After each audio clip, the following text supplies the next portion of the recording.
When I hear Project Thunderdome, I think bold, collaboration, innovation, hilarious. I think it's clever. I say Tina Turner's hair. That's what I think of.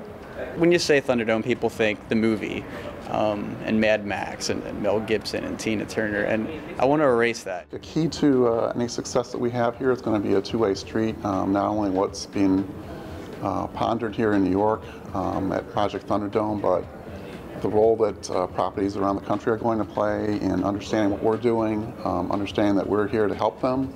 So I think all of our roles are very much involved in just kind of walking into the newsroom in a sense and saying, how can we help you? We're able to be a team member in that we can provide national and international news and insight and hopefully take the best from our properties and share it with others in a way that they can benefit from it. My team actually supports the content producers. We actually don't produce, but we manage a lot of the communication to newsrooms. We help with systems and workflows and different processes.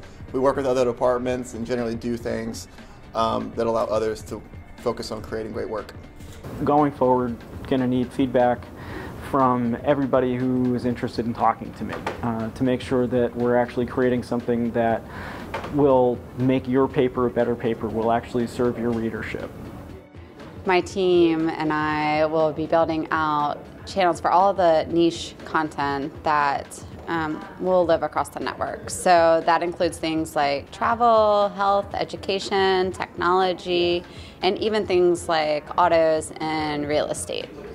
You know, a lot of tools end up being clunky and not very practical, and so I think part of our role is to figure out which ones are the practical ones, and those, you know, they're not going to be very many of them, but you know, the ones that are will help us a lot. One of the challenges that we're trying to tackle is how can we tell video stories differently, and what's the best way to present it, and how can we reach the right audiences and grow that audience to watch videos coming from digital first media. I edit data.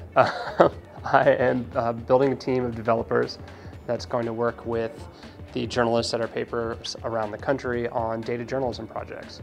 Things about me you didn't know about. Most people are very surprised to learn that I grew up in Florida, because apparently I don't seem like someone who grew up in Florida, whatever that person might seem like.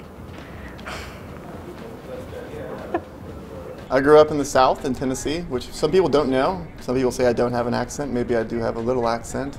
I've recently started to try brewing my own beer, which has been interesting. But no one's died, so that's good. Well, I'm a closet Days of Our Lives fanatic. I started watching Days of Our Lives in 1980, I think.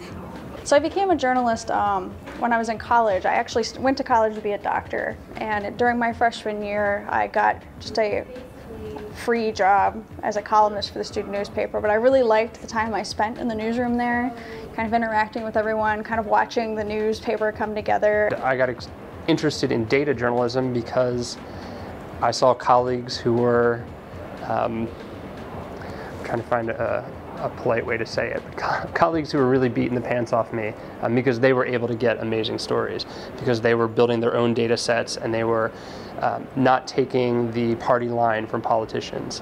And eventually I changed my major in my sophomore year and broke my parents' heart that I wasn't going to be a doctor. They would never tell me that, but they're probably pretty disappointed about that part of it. But they know I'm liking what I'm doing, and I haven't looked back. I even ended up marrying a journalist, so I'm pretty much stuck. I'm not as tall as I look.